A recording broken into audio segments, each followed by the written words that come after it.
आज दिवसभरातला सगळ्यात महत्त्वाचा कळीचा मुद्दा, देशाच्या प्रत्येक माध्यमातला हेडलाईनचा मुद्दा, देशातल्या प्रत्येक नागरिकाच्या तोंडचा मुद्दा आहे दिल्लीत झालेल्या विरोधकांच्या आंदोलनाचा। पावसाळी अधिवेशनाचा सोमवारचा दिवस गाजला तो इंडिया आघाडीच्या आंदोलनानं। 300 विरोधी खासदार आज रस्त्यावर दिसले। दिल्लीच्या रस्त्यावरती त्यांचं मागणं होतं, गाऱ्हाणं होतं। निवडणूक आयोगाच्या पारदर्शकतेच्या बद्दल सवाल त्यांनी उपस्थित केला आणि चाल करून गेले निवडणूक आयोगाकडे। सांगितलं आमच्या प्रश्नांची उत्तरं द्या। पोलिसांनी त्यांना ताब्यात घेतलं, पण मुद्दा दिवसभर देशात चर्चेला राहिला।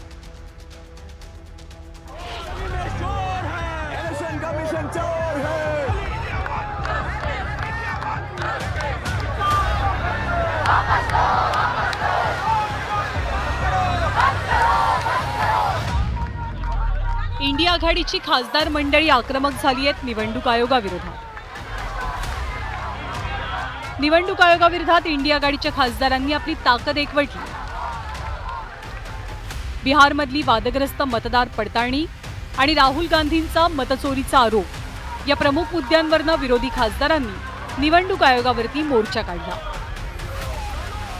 पण संसद भवनापासून सुरू झालेला हा मोर्चा निवडणूक आयोगापर्यंत पोहोचण्यापूर्वीच पोलिसांनी तो अडवला आणि एकच गदारोळ झाला।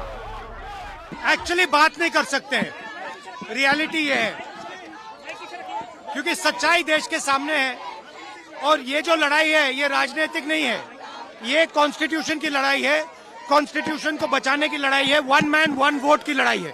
इसीलिए हमें साफ प्योर वोटर लिस्ट चाहिए। हम शांतता मार्ग से ही हमारी लड़ाई जारी रहेगी।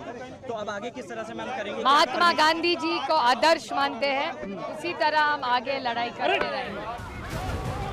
इंडिया आघाडीच्या मोर्चात राहुल गांधी, शरद पवार, प्रियंका गांधी, सुप्रिया सुळे, मल्लिकार्जुन खरगे, अखिलेश यादव यांच्यासह विरोधी बाकावरचे जवळपास अनेक खासदार मोठ्या संख्येनं सहभागी झाले। पण या खासदारांची निवडणूक आयोगाच्या कार्यालयात जाण्याआधीच धरपकड सुरू झाली।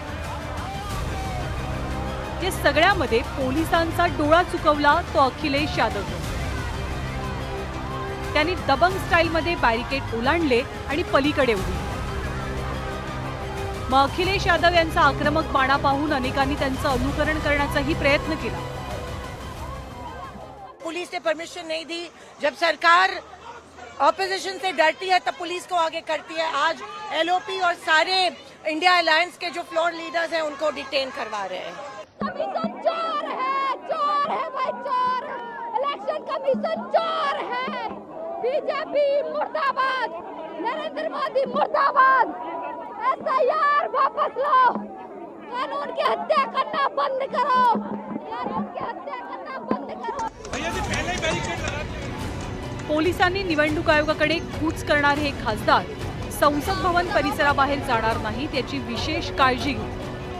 दरम्यान खासदारांनी काही वेळ रस्त्यावरती ठाण मांडले, तर दुसरीकडे काही खासदारांनी बॅरिकेड्स ओलांडण्याचा प्रयत्न सुरूच ठेवला। अखेर पोलिसांनी या आंदोलनकर्त्यांना गाडीत कोंबलं आणि त्यांची रवानगी थेट पोलीस स्टेशनला केली। जवळपास 2 तासानंतर या सगळ्या आंदोलकांची सुटका करण्यात आली।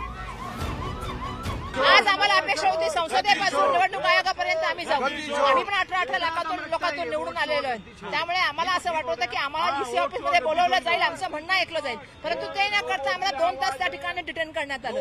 आता सोडलंय, जेव्हा की हाऊस 2 वाजता सुरू व्हायला पाहिजे होणार होतं, आता 2:15ला आम्हाला सोडलेलं आहे। म्हणजे आपली बिलं पास करून घ्यायची, लोकशाहीचा गळा घोटण्याचं काम करायचं, लोकतंत्राला संपवण्याचं षडयंत्र चाललेलं आहे। वोट की कैसे हेराफेरी हो रही है, चोरी हो रही है, डकैती हो रही है और भारतीय जनता पार्टी के निर्देश अनुसार काम हो रहा है, उस पे हम सवाल उठा रहे हैं। इलेक्शन कमीशन उससे भाग रही है। हम कोई चोर हैं, हम कोई ऐसी बातें कर रहे हैं जो देश के खिलाफ है।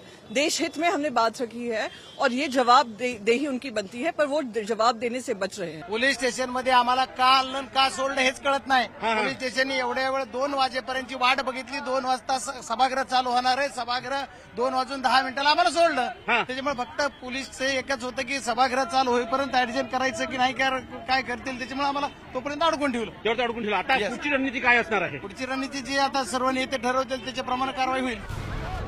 पण विरोधकांच्या आंदोलनावरती सत्ताधाऱ्यांनी जोरदार टीका केली आहे. त्या संविधानाने जो निवडणूक आयोग तयार केलेला आहे त्या निवडणूक आयोगाने 4 पत्र यांना दिले की तुम्ही जे सांगता ते येऊन इथे शपथेवर सांगा.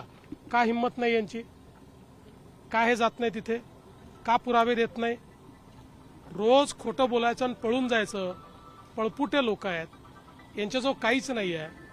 आपले जी काही रोज पराभव होतोय तो पराभव पचवता येत नाही, सहनही होत नाही आणि सांगताही येत नाही, अशी यांची अवस्था आहे. लोकसभेनंतर थंडावलेली इंडिया आघाडी या आंदोलनाच्या निमित्तानं पुन्हा आक्रमक झाली आणि विरोधकांची एकजूटही दिसली.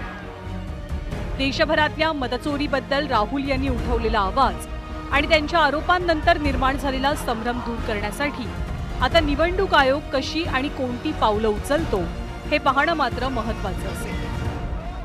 Bureau report, news 18 Lokmat.